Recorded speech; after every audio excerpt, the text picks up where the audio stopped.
ઘણા એવા પણ હોય છે, હું કહું છું, જે ખાલી એટલું જ કહે છે, હું જોઈ લઉં છું. ત્યારે હકીકતમાં એ શું જોતો હશે? કોઈને કંઈ કહી શકતો હશે કે ક્યારેક એકલો એકલો રોતો હશે? કોઈને જરૂર પડે તો અડધી રાત્રે પણ ભાગવા વાળો એ, હોસ્પિટલમાં જરૂર પડે તો રાત્રે જાગવા વાળો એ, બહેનનો પ્રસંગ માણવા નહીં, કામે લાગવા વાળો એ, મંડપનો થાંભલો બની અને છેલ્લે સુધી ઉભવા વાળો એ, અને ક્યારેક પરિવાર પર કંઈ આવી પડે તો સ્વાભિમાન બાજુએ મૂકી અને હાથ લંબાવવા વાળો એ. હું કરું છું કંઈક, ત્યારે એ શું કરતો હશે? અંદર આખી દુનિયા લઈ એકલો ક્યાં ફરતો હશે? કોલેજ ટાઈમથી પોતાનું ગમતું બાઇક જોઈ અને બાઇક ઉપર મરતો હશે કે પછી પોતાની ઈચ્છાને મારતો હશે?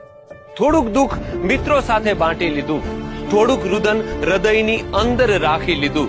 ભલે ગમે તેટલી ચોપડી ભણેલો છે, પણ પરિવારનું દુઃખ બખૂબી વાંચી લીધું. ક્યારેક કહેતો હશે ને ઉપરવાળાને કે તે એવું તો કઈ દીધું નથી કે બેંકમાં લોકર રાખવું પડે, પણ જો તે એક લોકર છાતીમાં દઈ દીધું છે અને અમે એમાં સોનું નહીં પણ સાહસ ભરી દીધું છે. પરિવાર માટે જરૂર પડી ત્યારે તે જેટલું પણ આપ્યું એમાં અમે તો લડી લીધું છે.